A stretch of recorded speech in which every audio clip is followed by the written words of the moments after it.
I was in Garo about 15 days back. And within 2 days after I went back, this unfortunate incident of Mukro happened. Every time I have come here, the kind of love, warmth, and affection you have shown towards Trinamool, I would like to thank each one of you. But now we are just 2 months away from the electoral process. If each one of you will have to remind yourself that within this 2 months, we'll have to put our entire might and weight to ensure that this corrupt, inept government is uprooted from the soil of Meghalaya. And like I've stated every time, that Trinamool Congress is the only party in the country which is taking on BJP head on. They have failed to intimidate us by using their agencies and all other intimidating tactics. We are the only party fighting. So Trinamool Congress is just the platform. After I went back from Garo, the sad incident of Mukro happened where 5 civilians were killed for no reasons. What is the Chief Minister of the state doing? Has any of the perpetrator or the one who fired bullets, they're still roaming scot-free? No one was taken to task. No one was called or asked to join the investigation even once.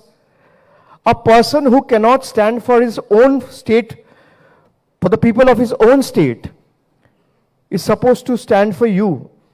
This is one question you need to remind yourself before you go out and vote. I am telling this to you with utmost confidence that Meghalaya is waiting on the cusp of change. In 2023, in the month of February, when the elections happen and the results are declared, you will see a new, fresh, democratic, progressive government which will work for every Meghalayan and the soil and the people of this soil. And I reiterate it again in presence of our chairperson, that when the next government is formed, Meghalaya will no more be ruled from Guwahati or Delhi. Meghalaya will be ruled by Meghalaya. Will any BJP leader come and say that Meghalaya will not be ruled from Gujarat? They will not have the guts. They will not have the honesty. Can Conrad Sangma go to the Prime Minister or the Home Minister or the President and say that I need justice for my people? My people were shot dead, were shot at their chest, and were killed mercilessly. And I want justice for that. You will never see your Chief Minister go and protest in Delhi because he has his spine, he has his everything deposited in Delhi. And he is under compulsion because otherwise they will use the CBI and the ED against the present Chief Minister. They have been using ED CBI against Trinamool. But I tell you again that let them use whatever agency they have at their disposal. We don't care a hoot. And we are here to ensure that Meghalaya is able to retain its lost glory. A state which is known as the home of clouds has now been labeled as a safe haven for corrupt people. This is extremely shameful. And like I said every time, the Trinamool Congress, come what may, will stand by you, will fight with you, and we will not budge an inch from our fight against these autocratic forces. So we will have to decide in the next 2 months, for the next 60 days, every time you wake up in the morning, ask yourself one simple question. That what do I want for the state? Do I want a bullet in my chest and 5 lakh as an ex gratia compensation? Or I want 50 years of glorious future ahead for my state? This is one question you need to ask yourself every day after you wake up over the next 2 months. Our chairperson, before coming to this event, we met the victims of the Mukro incident. They were shattered. No political party stood by them. NPP never helped them in any capacity. Of course, there have been some help from the government's end. But no one is even bothered to ask them how are they doing. A commission of inquiry has been formed, but not a single perpetrator has been taken to task. And I went to Garo last time.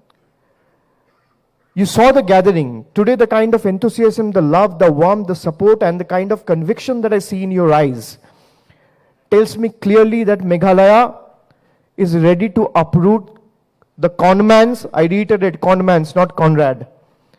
The conmans, inept, inefficient, and corrupt government right from its roots. And Meghalaya will have a government which will fight for the right of the people. They claim and boast and brag about the the model of double engine government. Tell me, how many times did you see Conrad going to Delhi to file a memorandum or submit a deputation just so that the Khasi and Garo languages are included in the 8th schedule of the constitution? Not even once. Did he go even once to Delhi and said, I want justice for my people? Meghalaya will not bow down before any other state. Can they do the same thing in Bengal? I ask you, what they did in Meghalaya and Mukro? We have Mamata Banerjee as the chief minister. We will teach them a lesson which they will remember for the rest of their life. So if Bengal can, why can't Meghalaya? We are here to stand by you. Trinamool is that natural platform of choice. And that is why we continue to grow stronger with every passing day.